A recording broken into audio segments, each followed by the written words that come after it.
Hello, welcome back to my new mini blog.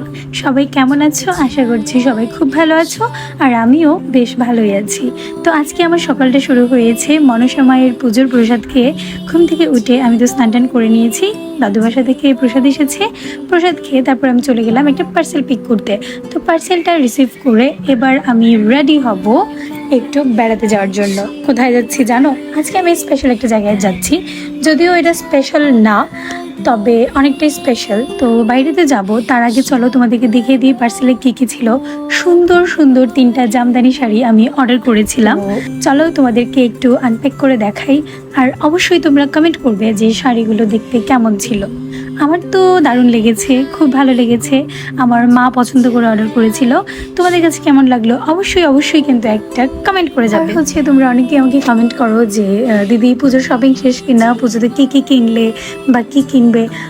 আমার আসলে কোনো প্ল্যান নাই। এই যে দেখো, পুজোর 2-3 মাস আগে থেকেই আমার একটা টুকটাক করে কেনাকাটা শুরু হয়ে গেছে। আমি স্পেসিফিক পুজোর জন্যই যে কিনছি এরকম কোনো ব্যাপার না, কিন্তু এতগুলো নতুন ড্রেসেস শাড়ি ঘরে হয়ে গেছে, এখন নতুন করে কিছু কিনবো কি না এটাও ভেবে পাচ্ছি না।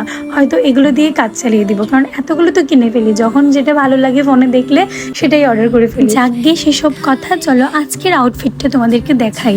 এই যে সুন্দর একটা নীল রঙের শাড়ি আর হোয়াইট কালার একটা ব্লাউজ আর অ্যান্টিকের কিছু গয়না পরে আজকে সুন্দর মতো রেডি হয়ে গিয়েছি।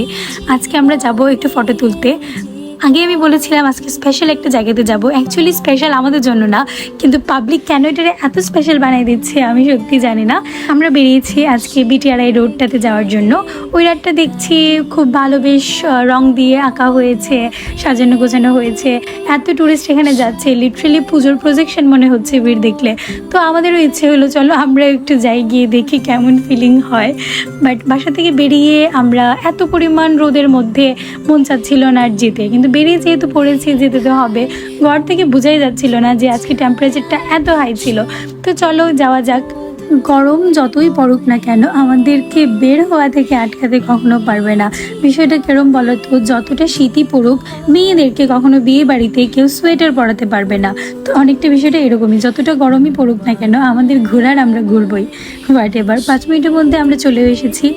আর এসে তো আমার একটু ভালোই লাগছিল, কারণ এদিকে অতিরিক্ত গাছের জন্য রোদটাও কম ছিল, বাতাসটাও অনেক বেশি ভালো ছিল। বিটিআরআই পর্যন্ত কি যাব, রাস্তার এই মোড় থেকে ভিড় দেখে আমার মাথায় 56.5 হয়ে গেছে লিটারেলি। ভাই আমি তো শখ, আমরা এসেছি যে যদি রাস্তা ফাঁকা পাই তাইলে পিকচার তুলবো, ভিডিও করব, নয়তো এই প্রজেকশনের ভিড়ে আমি তো ভিডিও ফটো করতেই পারবো না ভাই।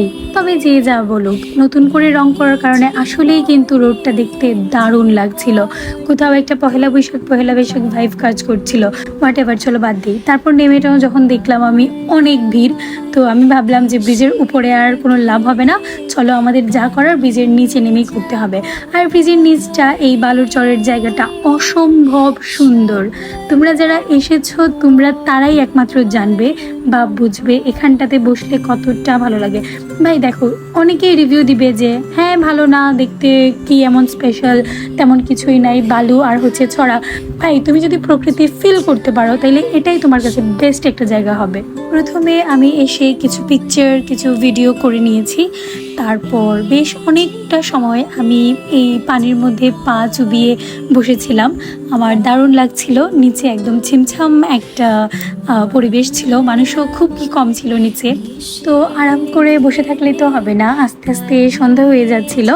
আর এখান থেকে বেরিয়ে আমাদেরকে আজকে মামার বাসায় যেতে হবে, কারণ মামার বাসায় মনসা পুজো ছিল। তো মা তো আগেই চলে গিয়েছে, আর আমরা 3জন এসেছিলাম একটু ঢং করতে, ছবি তুলতে। তো আমরা চক্কর টক্কর শেষ করে তারপর আমরা পুজোতে যাব। এর মধ্যেই 3 থেকে 4 বার আমার মায়ের ফোন চলে এসেছে। তো আমরা আর বেশি দেরি না করে এবার বেরিয়ে পড়েছি।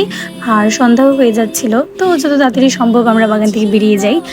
আর 5-6 মিনিটের মধ্যেই আমরা চলে এসেছি। এসে ঠাকুরঘরে গিয়ে মনসা মাকে একটা প্রণাম করে নিয়েছি। ততক্ষণে পুজো হয়ে গেছে, আর যত আত্মীয় স্বজন গেস্ট এসেছিল ওদেরও সবাই আস্তে আস্তে করে বেরিয়ে গেছে।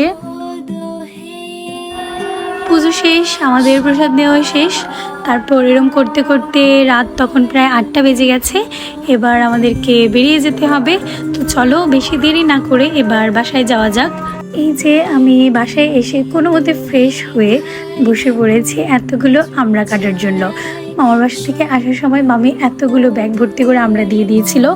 এখন এগুলো আমরা বসে বসে মাখা বানাবো। উফ, দেখে কি লোভনীয় লাগছে তাই না? আমি তো ভয়েস ওভার দিতে পারছি না, আমার এখনো আবার জিভ দিয়ে জল বেরোচ্ছে। আমড়াটা তো মাখা করতে দেরি হয়েছে, কিন্তু আমাদের এটা পুরো সাবার করে দিতে একদমই দেরি হয়নি। 5 মিনিটের মধ্যেই পুরো বাটিটা আমরা ফাঁকা করে দিয়েছি। আমরা খেতে খেতে আজকের ভিডিওটা আমরা এখানেই শেষ করে দিচ্ছি। দেখা হচ্ছে নতুন কোনো ব্লগে। এ পর্যন্ত সবাই খুব ভালো থেকো। Tata everyone, by.